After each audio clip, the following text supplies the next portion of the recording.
Cell of Lady Shri Ram College for Women, University of Delhi, and I welcome you all to today's workshop on case solving. Our speaker for today's workshop is Ms. Chhavi Gupta. So let me introduce you to our speaker. Ms. Chhavi Gupta is currently working as a consultant at Boston Consulting Group. She is an alumna of IIT Delhi and IIM Ahmedabad. She has been the winner of PNG Case Study Competition, Asia Pacific region. She has scored a perfect 100 percentile in CAT 2017, and she has been recognized by the President for this achievement. Chhavi is a mentor for MBA students and those who aspire to pursue MBA in future. She has a YouTube channel with 5,000 plus subscribers and 37,000 plus views on her prep videos. So she has a long list of credentials associated with her name, and these were just some of them, to name a few. So today we'll be solving a case live, and for that we have a volunteer, Ishwinder Kaur, with us. She's a third year student from Statistics Department from our college. So without any further ado, let's just begin the workshop, and I now pass on the mic to Ms. Chhavi to continue. Thanks a lot, Anubi. That was a really good introduction from your side. I'm very happy for this workshop today, and I hope that by the end of the workshop, all of you are able to solve at least a few different types of cases, have a little bit more knowledge about the interviews and how they go about in different consulting firms. Okay. So I will just start by sharing my screen and talking a little bit basics about what is really, in the interview of a consulting interview. So starting with a little bit of why is consulting a good career, right? Before you enter the interview, you need to be sure that you are one person who is fit in this particular sector or this particular field, and you like what you're going to see there, right? So why consulting? The major answers or reasons are that it is a tremendous learning curve. Okay, in your initial 1 or 2 years, you learn so much that in probably a normal industry firm you might learn in 3, 4, 5 years. And why this happens is because we do projects with multiple industries, multiple different sectors, and kind of have a normal staffing for around 6 to 9 months in one particular industry or project. That is why we get exposure of so many different industries, and that does not just involve the different industries, it also involves different people, different types of clients, managing different issues. For example, something could be related to cost cutting, something could be related to digitization, and hence this kind of a vast experience, there's tremendous learning in this experience. Okay, and again, whatever strategies we work on, sometimes we are working with the government, and some of these strategies have such significant impact that it is just something good to see that something you have worked on has an amazing impact in the end, right? And now just directly moving on to the different skills that are required to be in this consulting career. Of course, problem solving skills is something which is very basic, and that is definitely required with everyone who is entering the firm. And this is, so I will tell you also what all is checked in the interview as well. So problem solving is one. Secondly is your communication. That can be verbal communication, written communication, any kind of communication that needs to be adaptable also based on the client, how is your client counterpart and all. And that also needs to be very, very professional, very, very fluent and all of that. The third thing is client management. So as I said that the clients are really different, and these could be totally different type of people. Their working styles can be different, their level of cooperation can be different, their way of seeing you can be different. And that is why trying to adjust to the client, ensuring that you are in a cordial relationship with the client where he is helping you and you are also helping him, and something that wherein you can help each other and not fall into some pits. So that is the kind of management that is required for clients. And then fourth is having ownership in terms of that someone will not always keep on telling you that you have to do this particular work, you have to do it like this, or XYZ different protocol. You need to have ownership of your own particular set or the small set of work that you will get. You will decide end to end how you will do it, what are the different ways to do it. If plan A fails, then what is the plan B? That is the kind of ownership that they do require. Okay. Now, in a case interview, what are the different things that they judge? They can definitely judge your problem solving skills, where they are mostly looking at your thinking process. Okay. So in a like 15-20 minute interview that happens in the case interviews, they cannot really judge that you will be able to do multiple things across months, right? But they are looking at whether or not you are capable of identifying a structure of how you will work about. For example, if there's a big problem at hand, are you able to divide it into smaller problems that you can manage? Are you able to find the core reason, or what we call as it is an 80-20 rule? Are you able to identify the core reason which causes 80% of the problems, right? And do not focus on the hundreds of reasons which cause just 20% of the problems. So these are the different things they want to look at in problem solving. And this is one thing they definitely want to test through case interviews. Another thing that they, of course, can test is communication, at least verbal, also slightly written, which we will come to later on. And third thing which they can or cannot do is maybe give you a difficult client, act like a difficult client, be a little bit, give kind of a stress interview. So how do you handle those situations? So these are the different things that are tested in a consulting interview. Now, as I said, in a case study interview specifically, you can have either a case or you can also have guesstimates. I hope that, I mean, most of you are aware that there's a channel I have on YouTube wherein I have already given a few basics about guesstimates and few examples of guesstimates as well. So you can go ahead and look at that. Today, we will be majorly focusing on the case study side of things. And in this, just for like a glance, the major case types it can be something related to profitability, which means that whether or if your client is, say, his profits are reducing or profitability is reducing, what to do regarding that, or if in general he wants to increase his profits, what can be done regarding that. The second type is a market entry type case, which majorly means that your client wants to enter maybe a new market, a new geography, a new product, or something else. So that is where you will kind of give them a framework of what are the different things you would want to look at, and then give the decision of whether or not the client should enter the market. Okay.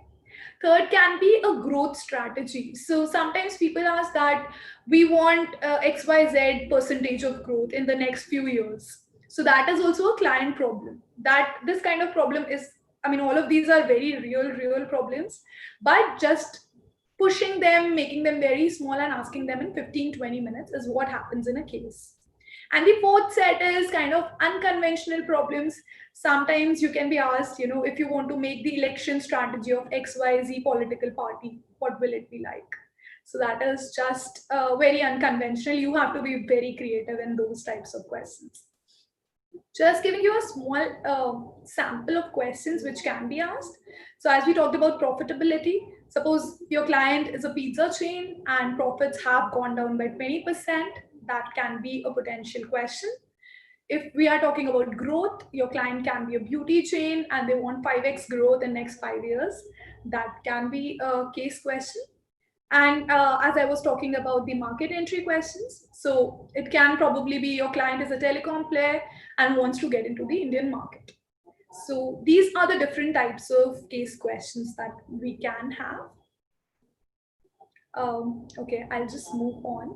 And the basics of the basic things you need to remember while solving a case study are, and I think that this becomes even more important when you are doing it remotely, which many of the people might be doing now if the interviews are remote.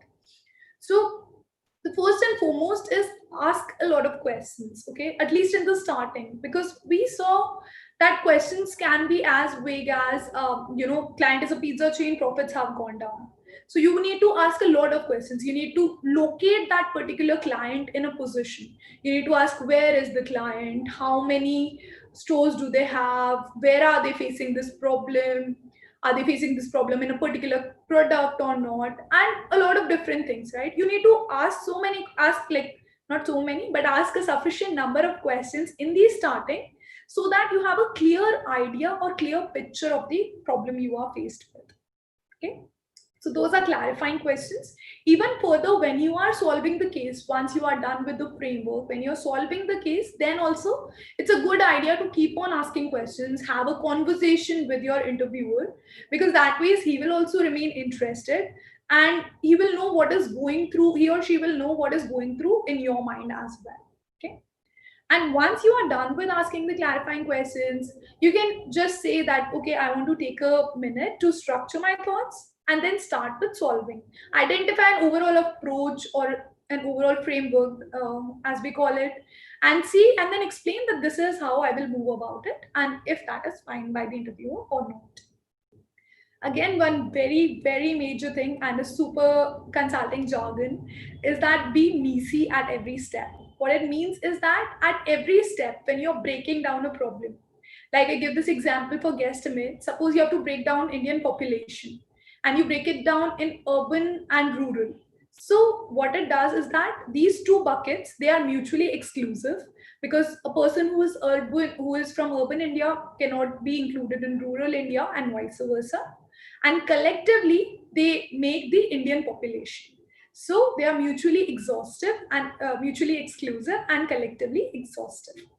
So this is known as MECE. This is very, very key in all of the structuring that you do in a case study.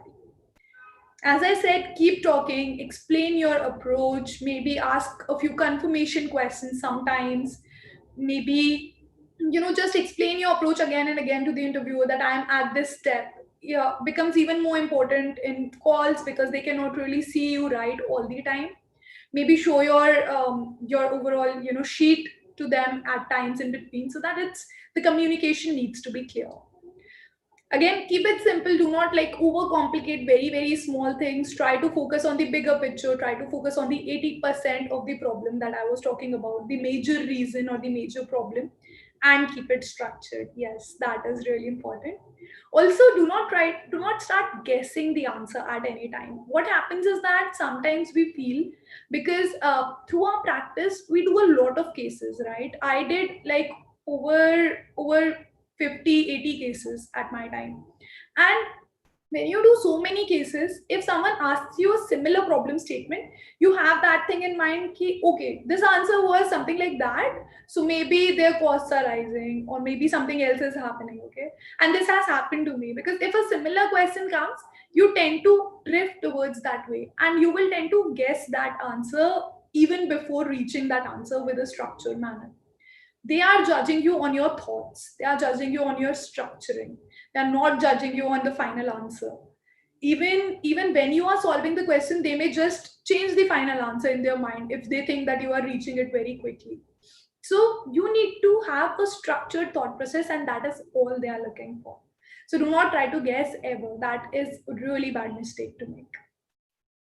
With that, I think let's solve a case, Ishwinder, if you are ready. And I think that we can start it, and then through the way of the case of the problem, the way we solve it, we can further take in more points, know a little bit more about what are the right ways of solving a case. Oh. We can start. Yeah. Okay. So I'll stop. Okay. Let's start with a question first.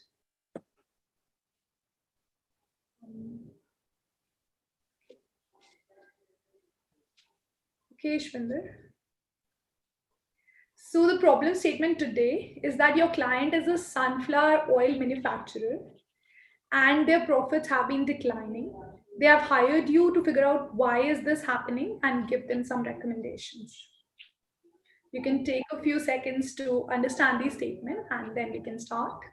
Yeah.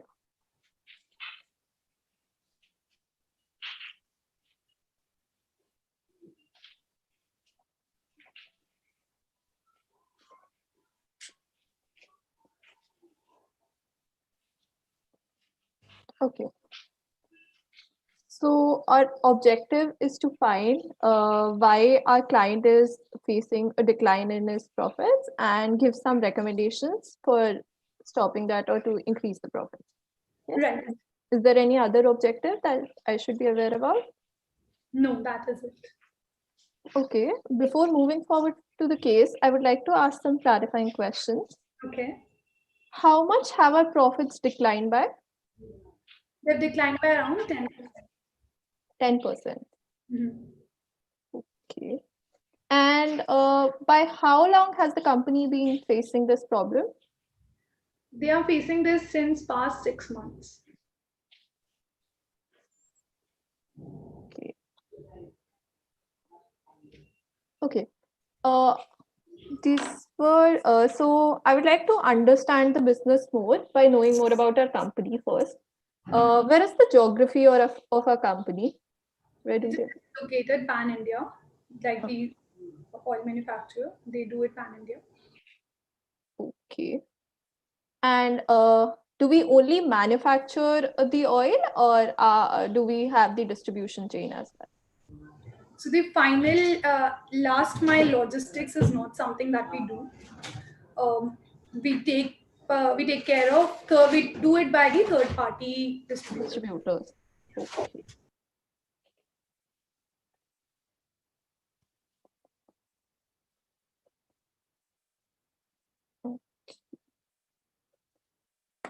One more question about this. Is this a company specific issue, or other companies in the industry have also been facing the same issue? So we are not really aware of other companies. Our client is one of the major companies out there in this industry. So we are not really aware of that. Okay. That's about the company. Now I'd like to know more about our product. Do we are a sunflower oil manufacturer. So what are the major products that we provide by this? Let's just assume it's a single one type of sunflower oil.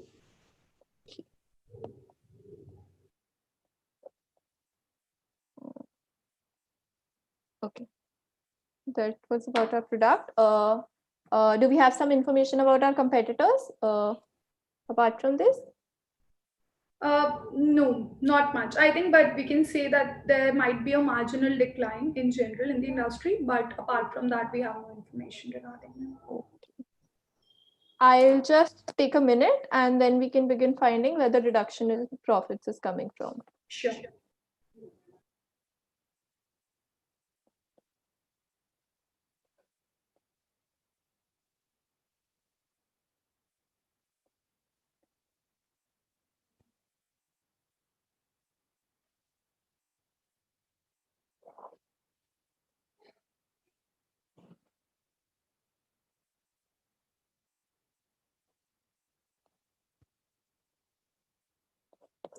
Okay.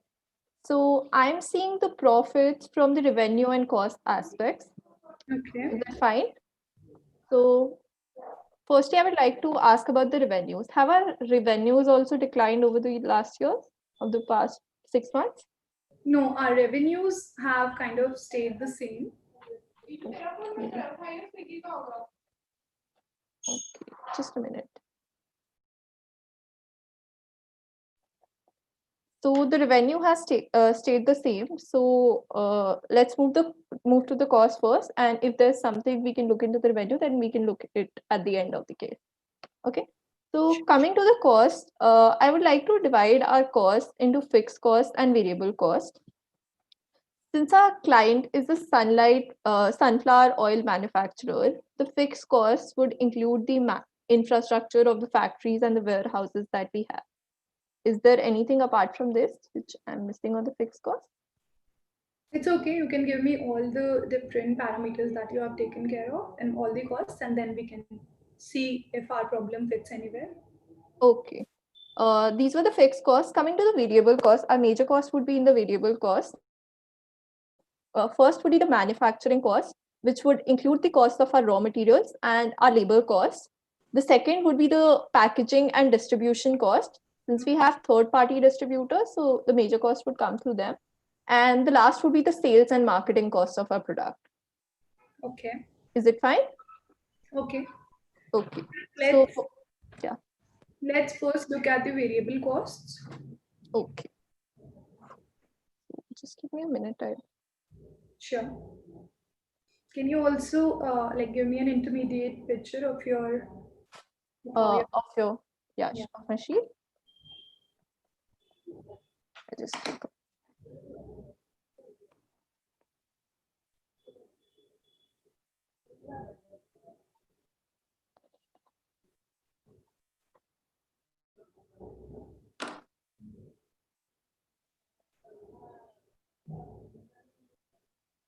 Should I send it to Anupi only, right? Yeah. Uh,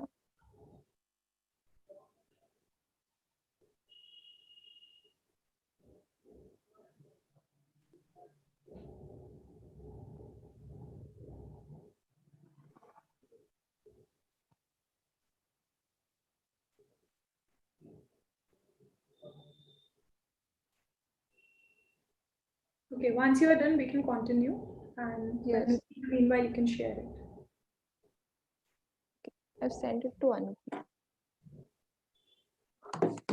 Yes. Okay, so since I divided the variable cost into manufacturing, packaging and distribution, and sales and marketing, I would like to look into the manufacturing cost first and then move on to the other costs. Should I go ahead with this? Yeah, sure. Okay.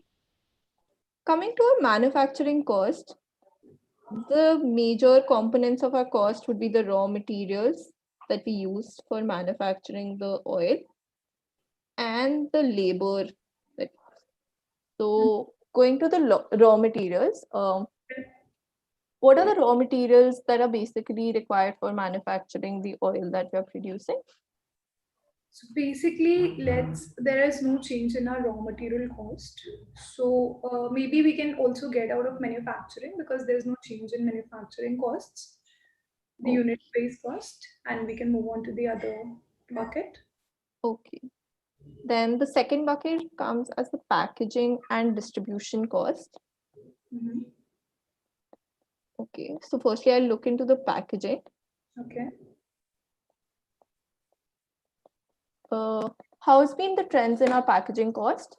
Has it increased or has it? Yes, we can say that the packaging cost has increased quite a bit.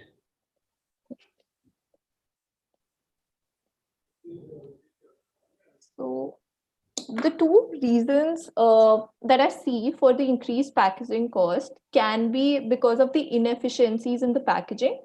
Okay. And the second could be that the material that we are using for packaging, the containers that we are using for packaging, their prices have increased. Okay. Is there anything that there anything from the probable two reasons that has So the material costs have increased. That is one. which can you repeat? The material costs, that is the one thing that has increased because the process we have not changed it.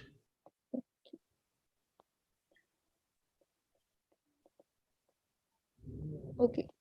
So I would like to know what are the materials that we used in course, materials that we use for packaging our product. Mhm. So great question.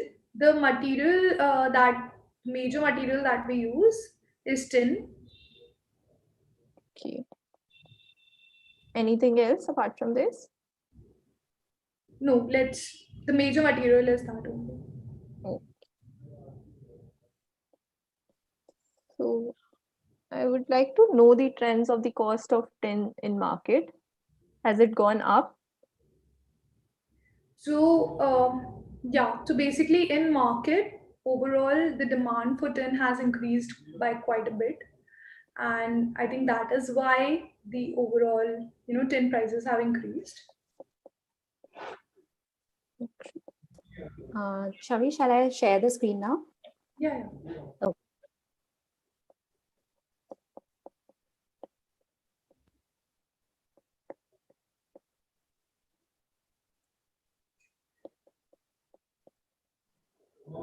Anupi, I think you can change the layout of the picture. Just a second. Okay. Since the demand for tin has increased and the overall tin prices have increased, I would like to know, is there any alternative that we, apart from tin, that we can use for packaging our product? Okay, we can probably look at maybe some other material. What do you suggest? Okay. Just give me a 30 seconds.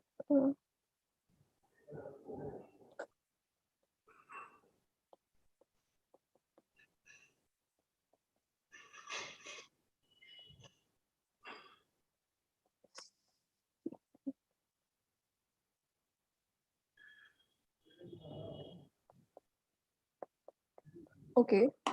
So the two alternatives that we see, that I see currently for packaging would be steel containers, if the steel prices are less than 10, that of 10, or plastic containers. Okay. Uh, So plastic we don't generally use for like hygiene reasons. But yes, point taken. We can look at something else. Is there any other recommendation you would give us? the change, okay, plastic and the other material.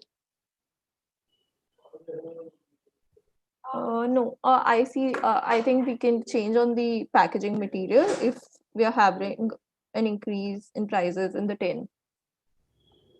Okay. Okay. So, Is there anything else? Can you synthesize the case for me? Just maybe give it. so should I not look into the sales and marketing costs? Is that fine if we're done? This is fine. This. I think you're not audible. Yeah, you're not audible. This was the major reason why this was happening.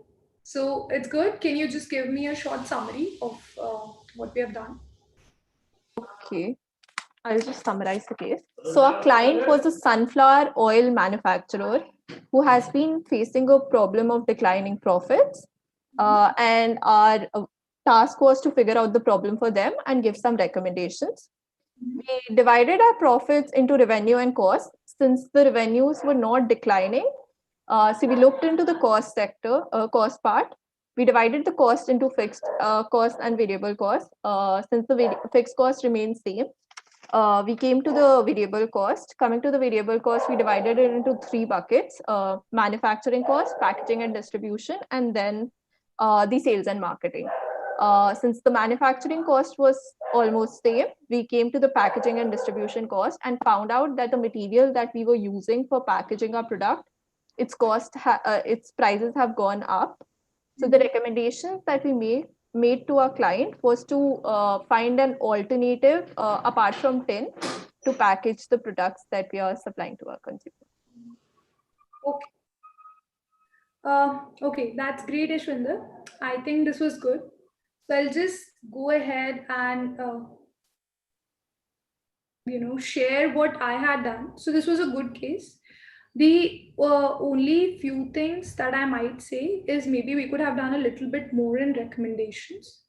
Maybe we could have looked at a few more fixed costs. So I'll just share onto what.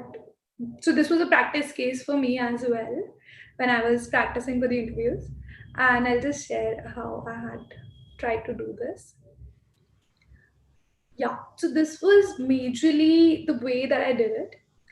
So your initial clarifying questions were really good. I think you asked how much was the decline, since when was the decline happening, what really is the company doing, that is in value chain, where do they lie? So this was the major question. What are the different products that they have? Where are they geographically? And then you also asked about the industry, right? So I think that was good. And then we moved on to profits, of course, where we did revenue and costs. So this was a good thing that happened. And after that, moving into costs, I think that at this moment is somewhere, sorry, at this moment is somewhere that you can, take maybe a few seconds, because you will need to jot down quite a few costs, right? And maybe you can just have a lot of costs bucketed by yourself, probably see admin costs, maybe some loan costs, PPE we already talked about, R&D costs. These are some fixed costs that can happen. Giving just one bucket does not really, does not really showcase that you have thought about it a lot. So maybe that is just one small thing you can change on. It's a good idea to talk about variable cost in terms of per unit, because it might happen that the number of units would decline and hence the overall variable cost is remaining same, even if variable cost per unit is increasing. So it's a good idea to do that. And I think in here we covered almost everything. You covered raw materials, production, packaging, and any transport that you said was distribution. Um, yeah, and I think that we went really well inside this particular bucket of packaging. You talked about the process and material cost, and inside the cost, then you talked about whether the cost of the material has increased. At this point, there could be one more thing, that the supplier maybe suddenly has started increasing their margins. That is one thing that might not have come out of the question sequence that we went in. So while in the market, the cost might have remained the same, our own supplier might have increased the cost. So that is one thing that you can potentially ask. And then I think the recommendations were good. You talked about changing the material. We can also think about, once we know that we are doing it through a middle supplier in India potentially, then we can think about directly importing it, or maybe doing some fixed cost things, hedging our risks and all of that. Okay, so very, very nice, Ishwinder. It was a really good case. Thanks. Okay. So now moving on to, I mean, this is just bringing it again. I think Ishwinder did it excellently. She asked all the clarifying questions. She did tell me about her overall approach. She was easy and she kept talking, getting my confirmation on a lot of things throughout. So that was really good. Another major part is writing neatly, which she did. What I do generally is have my question in the upper, just an upper line, and then have all the clarifying questions over here. So this is regarding the question, this is regarding the company, this is probably the process of where it's located, this is the industry. This is how I try to do it, so that I know where all of my major or clarifying information lies. And that is how I will, which is what I will use to solve the problem. And then this is the major screen, the remaining part, where I majorly would be solving or structuring the problem. Okay, so that is also really important, writing neatly, more so now, because if you share like photos in between, then it needs to be very, very clear to the interviewer. Sometimes, I mean, most of the times they would want to keep the sheet with themselves. So if later on they want to look at it, it should be very clear to them of what was the conversation that you guys had. Okay. um, Another one major problem that I find with people sometimes is that they tend to write in full words. Okay, so for example, I have written like RM, which is raw material, which is clear because I'm going in a value chain. Sometimes people would just write raw material completely, and that will be wasting like 5 or 6 seconds, and you do not want to waste time in that. So you should be adept in writing while talking, if that helps. Otherwise, in 1 or 2 moments you can take, like, I want 30 seconds, or I want a few seconds of the time. Okay, so we will now finally open for questions, and any questions that you have regarding this case study, regarding any other problems that you are facing in consulting case interviews or anything, I am open to questions now. So let's start that. Anubi, will you be telling me questions? And people, you can just ask me on chat, or you can just message Anubi separately or anything. Yeah. So thank you so much for all these tips and details that we need to keep in mind while preparing for case solving. And I'm sure everyone has made note of all the points that you told. So now let's just open the house for questions. So if you have any questions and you want to make the most out of this workshop, just put your questions in the chat box and she'll address them. All right, so we have the first question from Khushi. She asked, how would have geography affected in this case?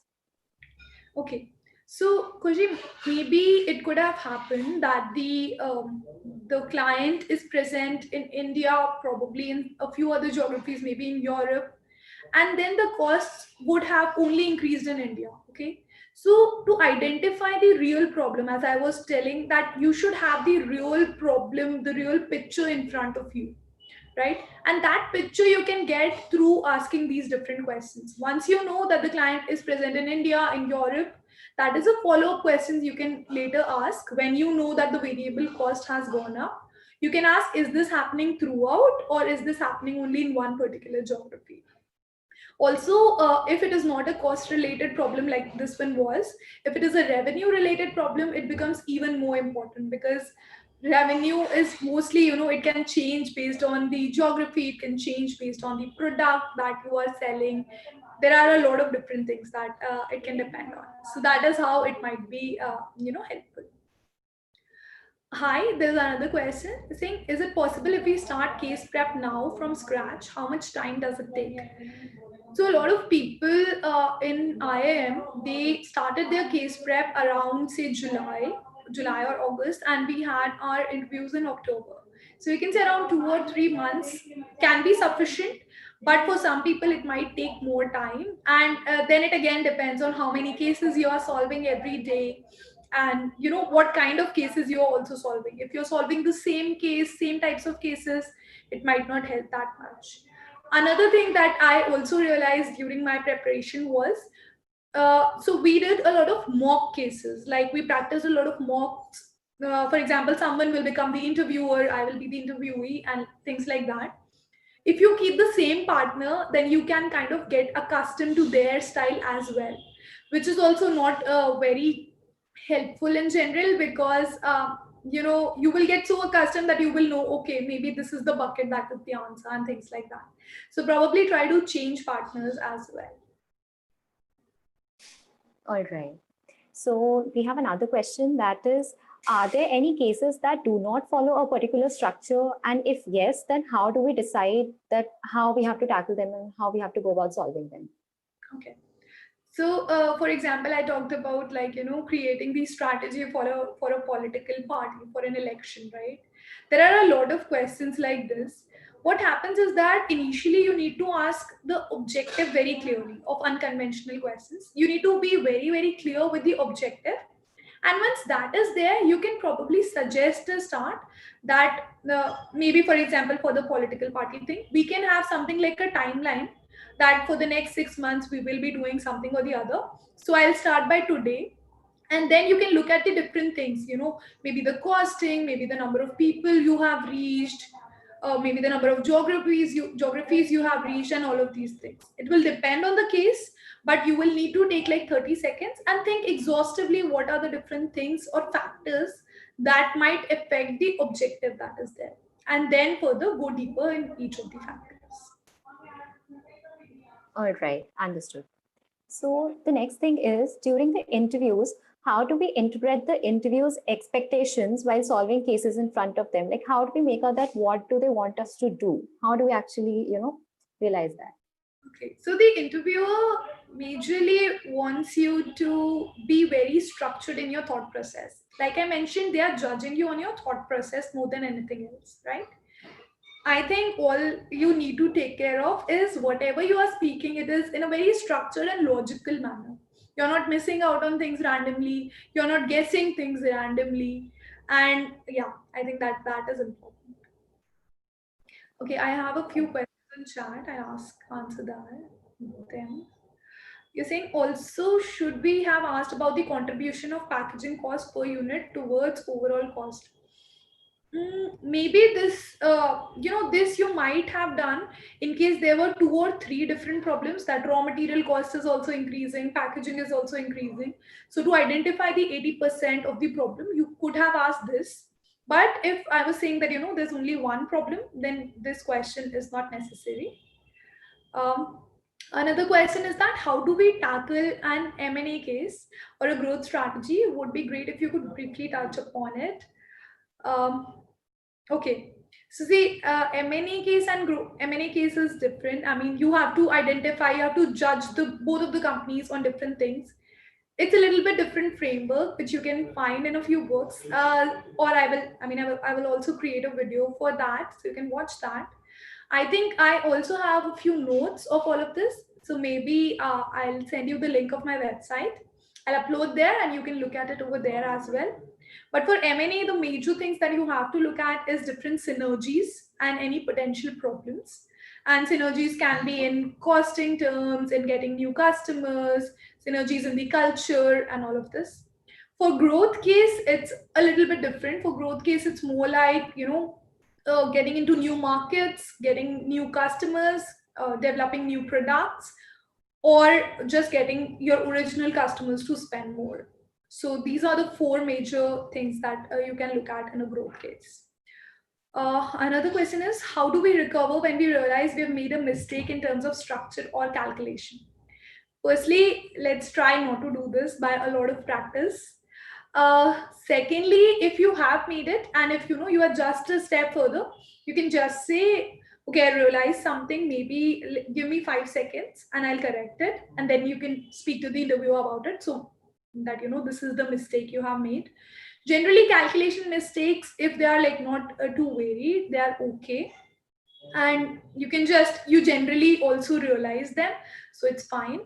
And structure mistakes might not be something that will be fine, so you have to ensure that you are making the right structure. Hi, okay, you're saying, can you please share that PPT with us? Yeah, so the entire session is there on will be there on YouTube. Maybe Anubi, you can just share that link and you will be able to watch it anytime. Okay. Hi. So another question is, there are a lot of materials available for solving cases like CIC, Victor Cheng, etc. But which material would you recommend to a beginner? I think watching Victor Cheng videos might be a good idea.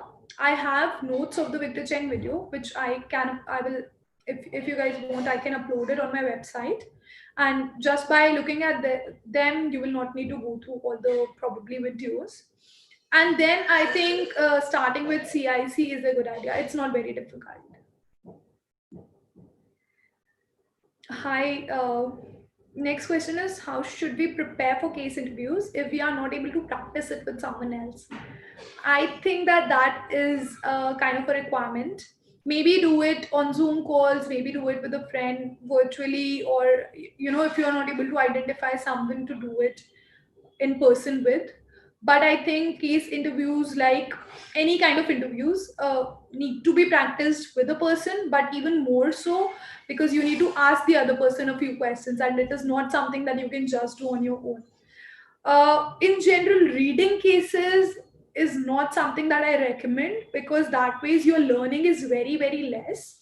So I would really advise you to find someone. I'm sure there would be groups, maybe in your college, maybe outside, where you can find more people. You're welcome. Okay, yeah, I'm done with my questions, Anubi. You can take over. All right. So if there are any more questions, you can just put on the chat box and we'll just wait for a minute so that if there are any more questions, we can take them on.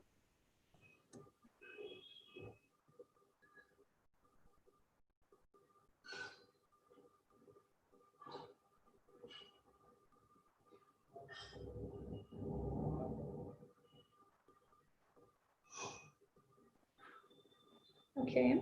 All right. So I guess their doubts and all the things that were not clear before have been cleared by you through this really fruitful session. And with these amazing lessons and great motivation, we come towards the end of the session. It was amazing to have you with us, Chhavi, and we really thank you for taking out the time to guide all of us. Your advices would really help us a lot to get the jobs we wish to have. And we look forward to interact with you again and hopefully in person. Thank you so much, Anubi. This was a great session. So I've been asked, how can we contact you? So this is, I don't know, so the link is not coming, but I've just put in like my website's link. I just created it a while back. And over there, I have all the resources. You can look at the guesstimate videos, because that is a significant part of consulting. I have a few videos about what really is consulting, what are the different things that we do, how is life just a day in life of a consultant and all of that. Um, and if you mind, I just have one more question on the chat right now. I'll just answer that. Okay, so the question is, the conversion of international system to Indian system in guesstimates is really a problem during interviews and makes you conscious that things might be wrong. Is there a requirement like you'll necessarily have to keep it an Indian or international system? No, there's no requirement. You can do it in any system that you feel comfortable with.